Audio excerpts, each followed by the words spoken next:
Seguramente de la Constitución de 1931 ningún artículo fue tan popular y tan controvertido como el artículo 26, el artículo que resumió el señor Azaña con la frase de España ha dejado de ser católica. No me atrevería a decir que España ha dejado de ser católica, ni me atrevería a decir que yo creo que es lo que quiso decir don Manuel Azaña, que el Estado español ha dejado de ser católico. Y aunque era algo lógico separar religión de Estado de acuerdo a la mentalidad moderna, para una gran parte de la población española católica, aquel artículo fue una agresión. La Segunda República no fue nada afortunada en su tratamiento jurídico de esta cuestión. Y pocas cosas unieron más a la derecha durante la Guerra Civil que la cuestión religiosa. Por eso, no es raro que el artículo 15, que acabó siendo el 16 de la Constitución española, aquel que hacía referencia a la religión del Estado, fuera tocado con mucha delicadeza. Nosotros no miramos al pasado, no hacemos discursos referidos al pasado. El texto de la ponencia decía: ninguna confesión tendrá carácter estatal.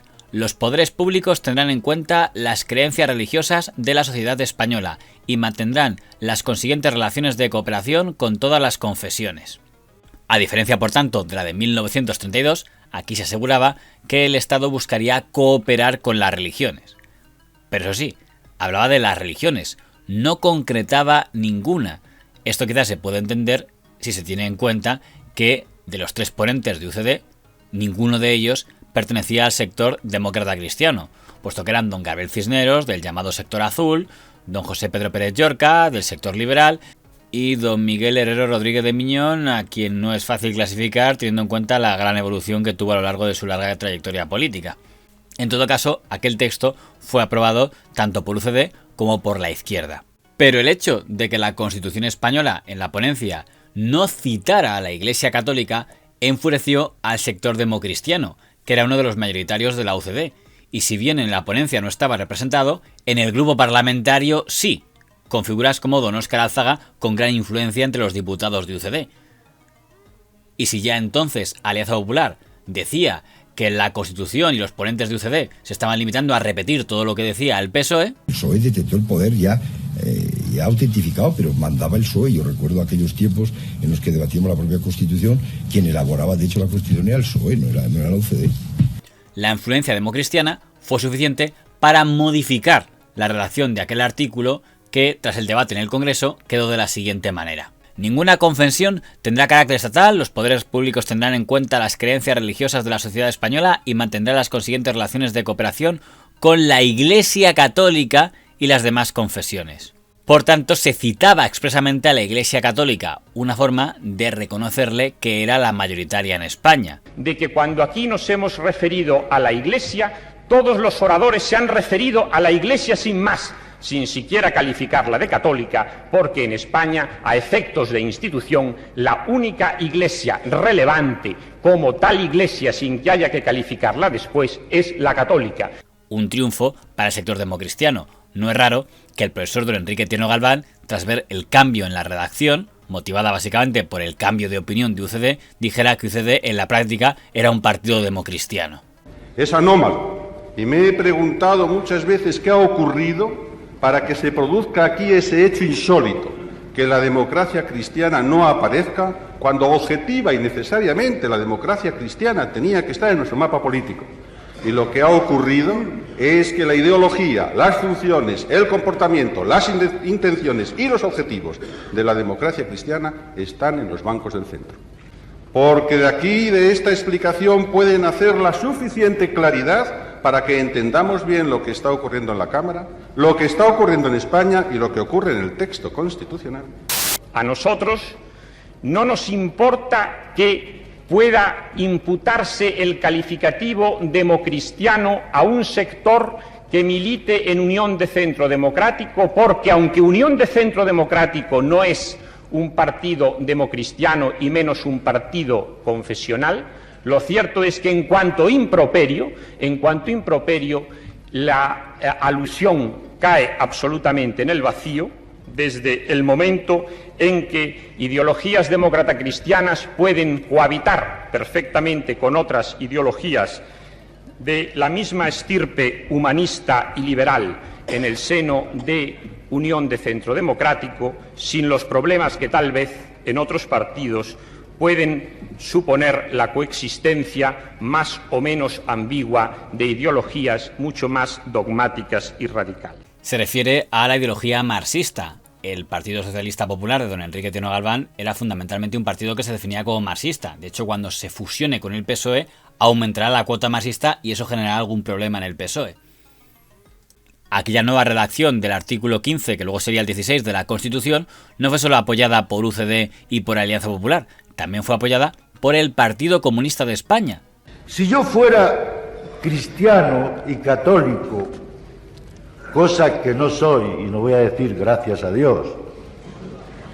El Partido Comunista mantenía, por tanto, su política de respaldar el texto mayoritario. La Iglesia Católica, por su peso tradicional, no tiene, en cuanto a fuerza social, ningún parangón con otras confesiones, igualmente respetables. Y nosotros, precisamente, para no resucitar la cuestión religiosa, precisamente para mantener ese tema en sus justos límites, hemos aceptado que se cite a la Iglesia Católica y a otras confesiones en un plan de igualdad. Ahora bien, el Partido Comunista votaría que sí, pero su discurso en aquella sesión no gustaría mucho a los católicos y en especial a los de derecha, porque dado que don Manuel Fraguer Ibarne, de AP, había recordado la persecución religiosa durante la Segunda República, de la matanza de los frailes en Madrid, y esa es la historia de la Constitución del 31, donde se expulsó a los jesuitas y donde sectariamente se destruyó la mitad del sistema educativo español, prohibiendo la enseñanza de los religiosos. Hay que contar la historia entera, justamente porque todos tenemos cosas, como es natural, que olvidar, que perdonar y que superar en el mejor espíritu evangélico. Don Santiago Carrillo, dado que era prácticamente el único de los líderes políticos de la etapa de la Segunda República que seguía en activo, dio su propia versión de, según él, a qué se debió la persecución religiosa y los crímenes anticlericales de aquella etapa. El señor Fraga, en su discurso, hablando del pasado y refiriéndose a las faltas de unos y otros, recordó las célebres quemas de conventos, atribuyéndoselas a las fuerzas de izquierda, para así decir, de este país, al anticlericalismo de las fuerzas de izquierda de este país. En realidad, señor Fraga, las quemas de convento fueron tremendas provocaciones contra la República, que no eran provocadas por la izquierda exactamente, que probablemente estaban provocadas por la ultraderecha. En realidad... Silencio, por favor. Sí. En realidad, señor Fraga, las quemas de los conventos eran a la República lo que el terrorismo es a la situación de hoy, un elemento desestabilizador. Lógicamente, a los políticos de derecha no les hizo demasiada gracia que se les culpara a ellos también de los crímenes anticlericales, y por ello, en un debate posterior, el señor López Rodó se preguntaría si también les iban a culpar a ellos de los crímenes de ETA. El separatismo tiene sus activistas y tiene incluso sus terroristas. ¿Qué es sino la ETA? ¿O va a resultar también que, al igual que la quema de conventos, la ETA la habrá organizado la derecha española? Basta ya de despropósitos y hablemos con seriedad y serenamente. A pesar de que la Constitución española hacía esa referencia a la Iglesia Católica, a gran parte de la cúpula de la Iglesia Católica, encabezada por el cardenal primado de Toledo, don Marcelo, no les gustó demasiado aquella Constitución por entender que abría el camino al divorcio, como de hecho sería. Pero aunque hubiera cardenales y obispos como don Marcelo o el obispo de Cuenca que hicieran campaña contra la Constitución, oficialmente la Conferencia Episcopal no tomó partido y se entendió que el presidente de la Conferencia Episcopal de entonces y cardenal arzobispo de Madrid, don Vicente Enrique Trancón, era favorable a la Constitución. Diríamos una idea de que podía ser hasta incluso satirista o comunista, porque se dijo también eso en público. Y no lo es. No.